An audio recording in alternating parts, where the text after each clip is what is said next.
आज मैं आपके सामने रिस्क है तो इश्क है थीम पे एक कंपनी का नाम लूंगा। अब मैंने इस थीम का नाम इसलिए डिसाइड किया है कि हमारे पास कुछ ऐसी कंपनीज भी होती हैं जहां पे रिस्क की एपिटाइट अगर आपकी ज़्यादा हो तो आपको एक पोटेंशियल रिटर्न जो है वो भी अच्छी खासी ज़रूर मिलती है। उसी थीम पे मैंने एक कंपनी डिसाइड करी है, आंध्रा पेट्रोकेमिकल्स।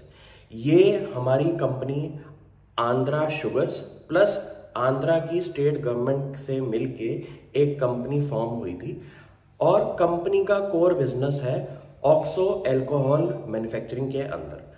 अब ये जो कोर केमिकल बिजनेस है कंपनी का, इसकी अगर मैं मार्केट शेयर की बात करूं तो कंपनी का आज से 2-3 साल पहले 2021 में अपना लीडरशिप पोजीशन थी इस केमिकल सेगमेंट के अंदर, क्योंकि ये इंडिया की सोल प्रोड्यूसर थी इस केमिकल के अंदर।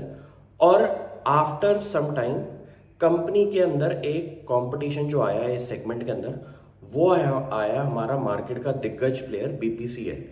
उन्होंने भी अपनी मैन्युफैक्चरिंग कैपेसिटी इस सेगमेंट के अंदर निकाल दी है, जिसकी वजह से कंपनी का जो मार्केट शेयर है ऑक्सो अल्कोहल मार्केट के अंदर वो अब अराउंड 25% हो चुका है।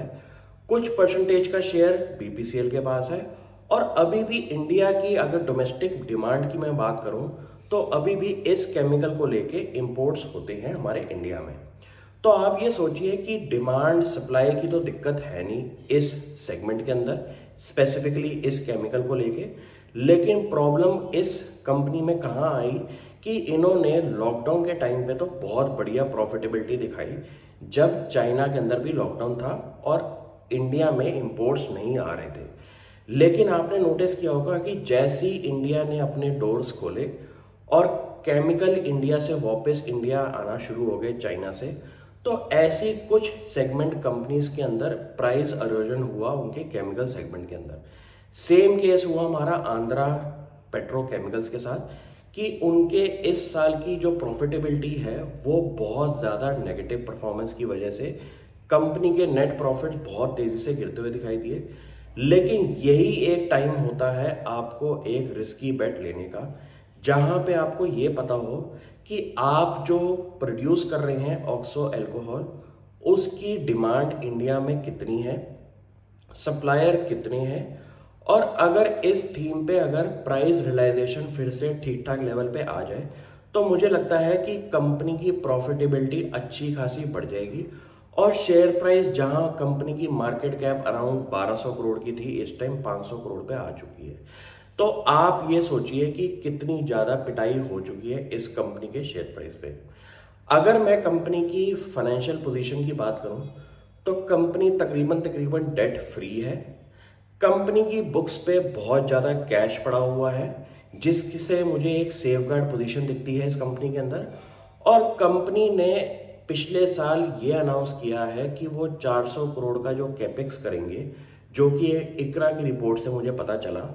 वहां पे कंपनी ने 2-3 साल के अपने फाइनेंशियल प्लान्स भी बता दिए हैं कि उस कैपेक्स को वो कंपनी अपनी इंटरनल एक्रूवल और कैश ऑन बैलेंस शीट से यूज करेगी। मुझे लगता है कि कंपनी की existing capacity 73,000 metric tonnes per annum की जो है, वो आने वाले साल में अगर डबल भी हो जाए और इंडिया में डिमांड इस केमिकल की बढ़ जाए तो कंपनी ठीक ठाक लेवल पे ट्रेड कर सकती है। अब कंपनी के कंपटीशन में अगर बीपीसीएल है तो आपको इस कंपनी का रॉ मटेरियल जो है वो प्रोपलाइन होता है, उसकी डिमांड हमारी कंपनी फुलफिल करती है एचपीसीएल की एक रिफाइनरी से, जो कि कंपनी की मैन्युफैक्चरिंग फैसिलिटी के बिल्कुल एडजेसेंट है विशाखापट्टनम पोर्ट के पास। तो कंपनी की रॉ मटेरियल की रिक्वायरमेंट भी एचपीसीएल से आ जाती है और कंपनी ने अपने रॉ मटेरियल को सेफगार्ड करने के लिए थोड़ा सा बीपीसीएल के साथ भी टाई अप किया है प्रोपलाइन के लिए। इस सेगमेंट के अगर मैं कोर कंपोनेंट एरिया देखूं कि ये कहां कहां पे केमिकल यूज होता है, तो आप हैरान हो जाएंगे। इंडिया की ऐसे कुछ कोर सेक्टर्स हैं जहां पे इस केमिकल की रिक्वायरमेंट बनती है। अब प्लास्टिसाइजर्स जो होते हैं, जो कि आपके इंडिया के अंदर कंस्ट्रक्शन मार्केट, पेंट्स, जितने भी ऐसे ऐसे केमिकल्स हैं जहां पे आपको पेंट की रिक्वायरमेंट बैठ रही है, वहाँ पे इस केमिकल की रिक्वायरमेंट आगे जाके फ्यूचर में भी बढ़ती हुई दिखाई देगी, क्योंकि ये ऐसे सप्लायर्स हैं जहाँ पे आपको इंडिया की कोर कंपनीज अगर इंफ्रास्ट्रक्चर के अंदर ग्रो हो रही हैं पीवीसी मार्केट के अंदर, तो वहाँ पे भी आपको इस केमिकल की रिक्वायरमेंट बैठेगी।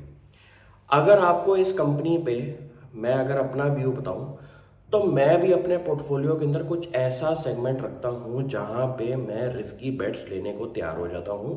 अगर शेयर प्राइस बहुत ज़्यादा गिर जाए, कंपनी की फाइनेंशियल पोजीशन देख के मेरे को ये लगा कि कंपनी में डेट ना होने की वजह से जो कंपनी का कैश ऑन बैलेंस शीट है वो मुझे मेरी सेफगार्ड करेगा इन्वेस्टमेंट को।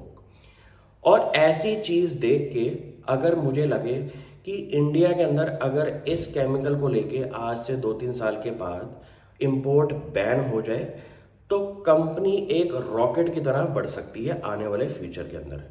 क्योंकि पूरे इंडिया की अगर केमिकल मार्केट की मैं बात करूं, तो वो एक की पॉइंट पे आके डिसाइडर फैक्टर बन जाता है कंपनी के फाइनेंशियल पोजीशन पे कि यहाँ पे चाइना का क्या इफेक्ट है।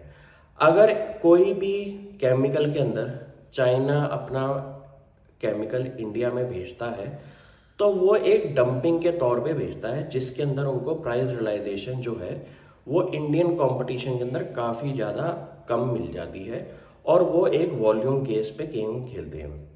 इस केस में भी यही हुआ कि जब बाकी डिमांड हमारी चाइना से आ रही है और आपको मार्केट में जो प्राइजेस हैं उस केमिकल के जो चाइना सप्लायर कर रहे हैं वो अगर कम दिखाई देंगे, तो ऑब्वियसली आपकी प्राइस के अंदर इरोजन होगी और आपका नेगेटिव इफेक्ट इस कंपनी पे ज़रूर आएगा।